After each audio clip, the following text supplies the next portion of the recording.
Yo, what's up, future Hercules? Today I'm going to teach you how to stop losing yourself when you like a woman. If you're the kind of guy who spirals when she doesn't respond fast, when she doesn't text you back fast, you assume that she's cheating, she's leaving you, she's abandoning you, yeah? You always catastrophize and you always assume the worst, then I'm going to give you the fucking unique solution that I call my Hercules method, yeah? That teaches you how to stop anchoring your behavior and your mood to her behavior so that can you finally live a peaceful and happy life and stop losing the fucking woman that you actually genuinely care about and love. Why do you turn from this Hercules, yeah, who was confident, witty, charming before you met her, to this fucking Kevin, yeah, when you catch feelings, who spirals, who loses himself, who is always afraid of losing her? What is creating that gap? It's a lack of masculine center, man. When I was with my ex Marie, yeah, she was blonde, fit, blue eyes, investment banker. She was exactly my type. She was living in London. I was living in London, but I flew to Dubai for a business trip. There was this one fucking evening where she didn't respond to me in the evening, and she didn't wish me a good night, and I completely fucking lost it. I spiraled, yeah, in the flat. I was pacing around the Airbnb. I was like, fuck, is she cheating on me? Like, I couldn't explain why it was happening. I only experienced that it happened. I couldn't sleep. Yeah, I didn't fall asleep. I was constantly replaying the messages, going through and rereading the messages, wondering if I did something wrong. When she then actually texted me, say, "Hey, good morning, Jean. How did you sleep?" I was like, "Oh my gosh, everything's good again," right? And that moment in my life was like, that raised the fucking big question in my head. I was like, why the fuck am I like that? This is unhealthy. Obviously, by the way, Marie broke up with me 4 months later because I hadn't any idea how to stop that fucking behavior. Yeah, I always tell my clients, and I've coached over 270 men by now, women are your mirror. They reveal your deepest and darkest wounds. They reveal the shit, the bag of shit that you carry with you that you've not emptied. And today we're going to empty that. There's not going to be a fucking therapy session or something, right? Because a lot of therapists or a lot of coaches will tell you, you know what? Why do you always assume the worst when she does X, Y, Z? Why don't you assume something positive? For example, she didn't text you back. Well, maybe she's busy. That is still a fucking BS move because you're still anchoring your actions and your mood to her behavior. But we don't want to do that because that is fundamentally becoming a slave to the external world, which is unhealthy and, again, Kevin move. So how do you stop being a Kevin and how do you develop a sense of self? Well, you're going to use what I call, and I've invented that, my unique Hercules color method, which breaks a sense of self and your masculinity basically into 4 colors: red, orange, blue, and purple. If you're colorblind, you're fucked, bro. Sorry. But if you're not, you're lucky. You're in for a treat, bro. So what do these colors represent? They stand for certain aspects of who you are and skills that a woman is attracted to. So I need you to also understand that we're not doing this work only to please women. I love women, but big butt, and I love big butts. Most of the work that I'm doing is for myself, to prove something to myself, not to women anymore. I used to be like that. It was an unhealthy way of living. Anyways, I'm ranting. So how do you integrate your red masculine color, aka living in an assertive way? Let me give you a couple of exercises. A man that lacks red masculine frame lacks assertiveness. Why do you lack assertiveness? Because you do not know what you fucking stand for. You don't know your principles. How do you find your principles? How do you define your principles? Well, a couple of examples or exercises. Exercise number 1 is pick male role models. What are guys that can be fictional characters or non-fictional characters that you look up to? I, for example, I look at movies and ask myself, okay, what are specific movie characters that I look up to? James Bond, Harvey Specter, Captain America, for example, yeah, or Aragon, or document where you fundamentally write down, okay, this is the character I want to emulate. What are the specific traits and skills and behaviors that I want to emulate? You don't have to become that character. You can just do cherry picking of all the characters that you look up to. Become that man by fundamentally doing exercise that will help you, or hiring a male mentor that will teach you how to develop those skills. Step number 2 is find a mentor who can teach you how to develop those skills. Could be me. And then on top of that, micronose. Super important. A lot of guys, when they catch feelings, they're so afraid to upset a woman. And I don't understand this. What is the worst that can happen when you say no to a woman? Most of the time, she's not going to leave you. If she leaves you because you say no, you've been with the wrong woman in the first place, bro. So learn to say no without explaining yourself. So integrate micro no's into your day-to-day interaction. Or when she's like, you're going on a date with her and she's saying, let's sit there, you say, no, let's sit there. Take the lead more often, bro. Speak up and want to be seen and want to show the world that, like, yeah, bro, I want to take up space. I want to have it. I want my wants and my needs to be met. There's nothing wrong with that, bro. Once you know who you are and what you stand for, then you finally have a compass, a North Star to base your actions on. Because again, most of the time, most guys never consciously ask themselves, like, what kind of man am I? What kind of man do I want to be like when I like a woman in dating or in a relationship? And that's why they get walked over and steamrolled into like a complete doormat. Imagine your principles being a wall behind you. If you never know your principles, there's no wall that you can lean onto when she pushes you. And every woman will push you to some degree. But when there's a wall which is based on the principles, you at least know, okay, these are the things that I'm not okay with, so I can lean against the wall and say, you know, my principles have my back, I can push back. Now let's move on to the fucking fun one, especially the playful one, the orange frame. The next frame is the orange frame that 90%, even I'd say 95% of men never truly integrate, especially high achievers and ambitious men, because they're super logical and they always think with the part of the brain that is just logical. But fundamentally, you have a childlike nature in you. You have this inner child in you that wants to express itself in a funny, non-serious, non-logical, non-linear way. But it is you who denies yourself the permission to be that childlike, light-hearted, funny person, especially when you like a woman, because you think that if you make a tease, if you flirt, if you say the wrong thing that is maybe not funny, you believe that she's going to leave you. Hence, you stop fundamentally being funny. So I'm going to give you a couple of techniques on how you can be funny, but first we need to fix your mindset, yeah? Because if you do not give yourself the permission to be funny, you will not use the techniques that I'm going to give you, yeah? So first of all, ask yourself, like, why are you taking away your permission to be funny? You can be funny with your boys, you tease them, you're like, say random stuff, and they like it.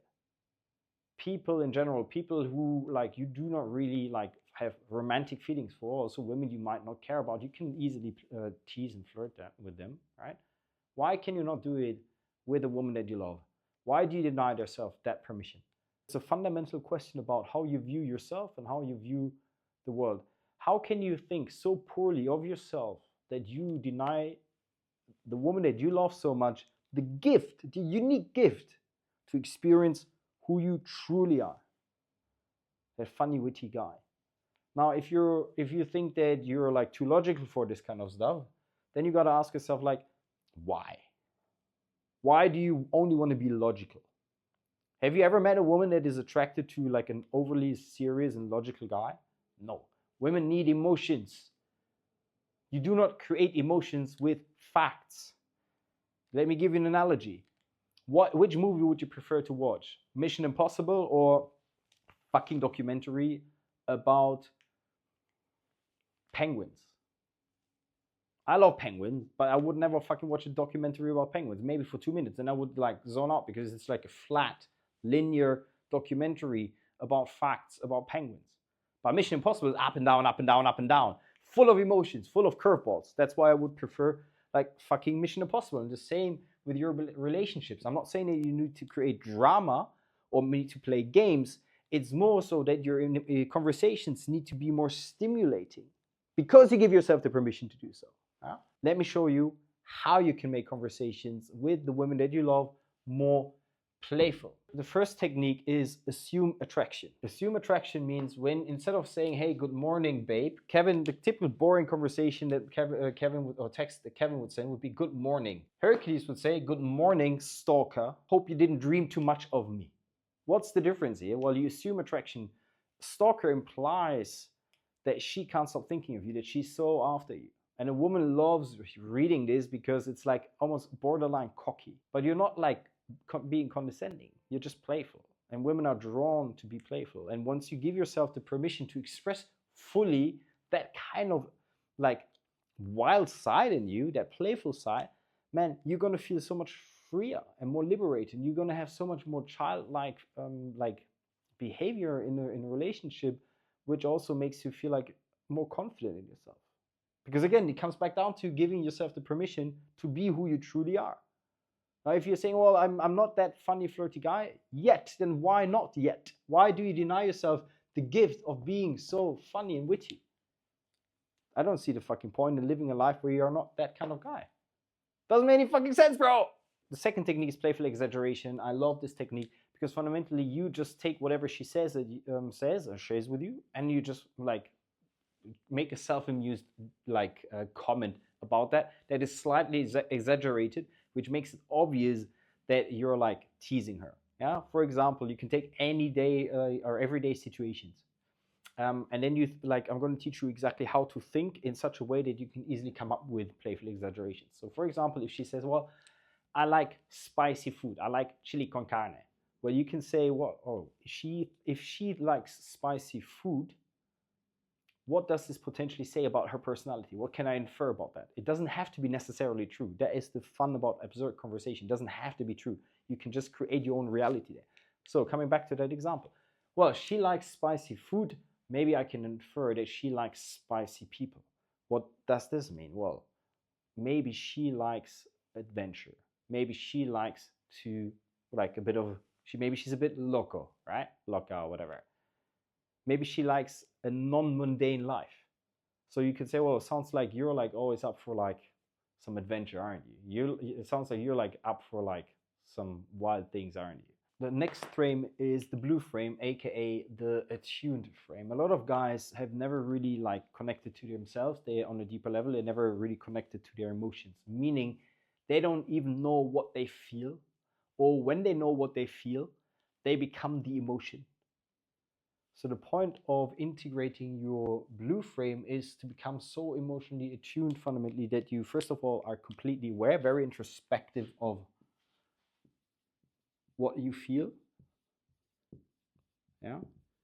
And on top of that, extremely important, regulate how you feel. So you do that by like let's go through this step by step. So number one, what you feel. How can you connect the deeper like the awareness about what you feel?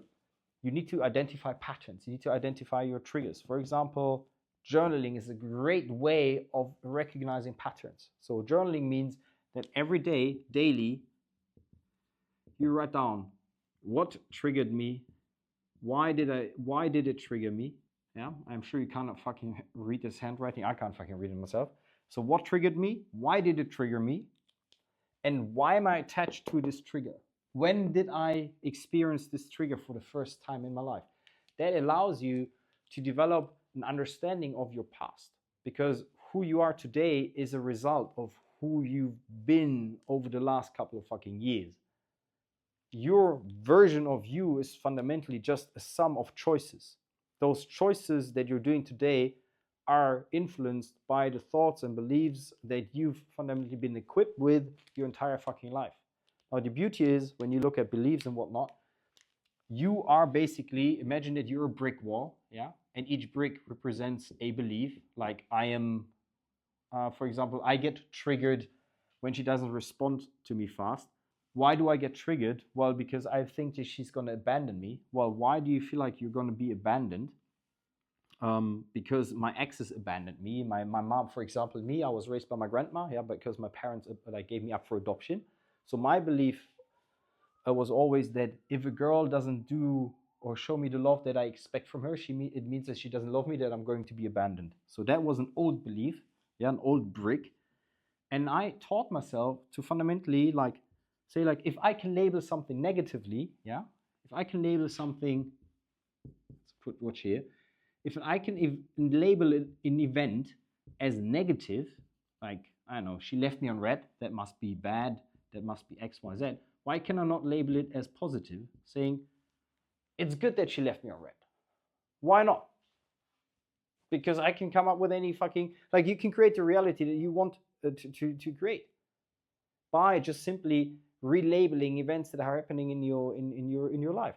If she leaves you on red, she's losing interest. Maybe there's nothing, like, maybe there's no reason for her to leave me on red other than she left me on red. I don't have to attach a label even. Yeah. And that constant reminder of not labeling things as positive or negative, but just as is, then helps you replace this old brick, aka belief, that says, well, if she doesn't respond fast, she's losing interest, with if she doesn't respond fast, she doesn't respond fast. That's it.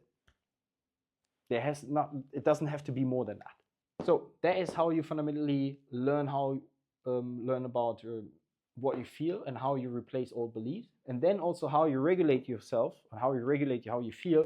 This is more physiological, while the brick system that I just gave you is psychological. So the physiological way of regulating how you feel, which stems from your nervous system. So how do we regulate that? 2 ways: daily meditation, 10 minutes, headspace, for example. And the other one, breathing. 4 seconds in, 4 seconds hold, 4 seconds out. You do this 10 times. This makes you, the meditation as well as this breathing, makes you so aware of where in your body you have tension, where in your body you feel certain sensations. And if you want to, like, sort of trick yourself to think, like, feel positively even during a bad day, smile. Like, it will automatically release happy, like, feel chemicals in your brain, because your brain cannot tell the difference between something that is fiction or reality. Yeah, that's why you can feel like anxious when you watch a movie. You know the movie isn't real, but you still feel like anxious when you watch a horror movie, because your brain thinks it's reality. Yeah, so that's how you can trick yourself feeling better. You can watch comedy, or you can smile. Yeah, that all releases the same chemicals for happiness and good mood. And if you want help with all of this, yeah, the assertiveness, the playfulness, and the attunedness, there's a link in the description. Book for or apply for a call with me. I'm going to turn you into Hercules in no fucking time, and it's going to be the best decision ever of your life, and you're never going to fuck up a relationship again. Yeah. Now, with that being said, let's go to the last color, which is purple. Empathy, super simple, super powerful. So the 4th masculine frame that you need to integrate is empathy, aka the purple color.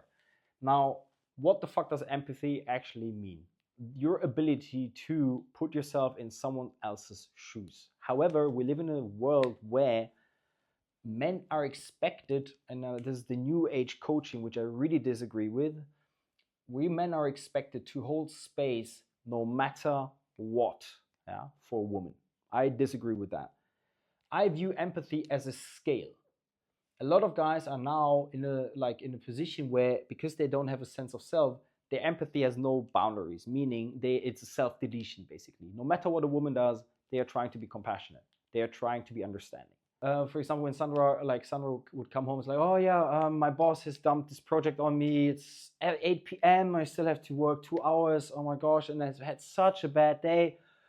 Yep. In that moment, it is totally okay to just go there, like, hey, come here, hug. You know, oh, good kiss to the forehead. Yeah, that's going to calm her down. It's going to regulate your nervous system. That's a great way of showing compassion, aka empathy. Yeah. However, if she were to come back home, and it's like, my dad, not my dad, my boss gave me this fucking big task. It's 8 p.m. I still have to work 2 hours. Oh, this pisses me off. And she would then say, by the way, why didn't you do the fucking dishes? Why is the flat not clean? And why are you even here? Like, oh, leave me alone. A lot of guys would then still say, oh, come here, come on, let me help you. I'm sorry, Bambi. I'm sorry that I did do this. Yeah, Bambi is the nickname for Sandra, by the way. Sorry. That is completely bullshit. Like, she is fundamentally, in that moment, she's dumping all her shit on you and then lashing out at you. So the moment the moment a woman lashes out at you, you deny empathy. Because she's fundamentally coming back to principles. Bro, this is so fucking brilliant. The moment she lashes out, she violates your principles. Meaning, she does not deserve your empathy. Because if you would tolerate that kind of behavior, when she lashes out at you, you would train her to disrespect you over and over again. And then by death by a thousand cuts principle basically will kick in, and you will lose the frame in the relationship, and she will lose attraction because she knows that she can fucking walk all over you every single fucking day because you do not have boundaries. Isn't that interesting? Rule of thumb, be empathetic until she lashes out. If she lashes out and says something disrespectful, you withdraw empathy and you don't yell at her. You don't raise your voice. You just say, hey, and this is how I would set this boundary. So, hey, Sandra, it seems like you have had like a very bad day. I totally get that. I do not like that you're lashing out at me here. What's going on? And if she then says, no, you don't get me, yada yada, it's like, yeah, you know what? I understand. I'll leave you like, give you space for 10 minutes, whatever. You do not talk to me like that. I'm not your emotional punching bag. That's how you set a healthy boundary that is extremely attractive, and that's how you protect your sense of self while displaying empathy. Because notice what I said. I said, hey, I understand. That acknowledges her emotions. I understand how you're feeling. I understand it seems like it's been upsetting. It seems like it's been a frustrating day. Labeling her emotions makes her feel seen. But not at my own expense of my own fucking sanity. Only because you cannot fucking regulate your emotions. Unhealthy. With that being said, fucking crush your day. Love and peace. Ciao, ciao.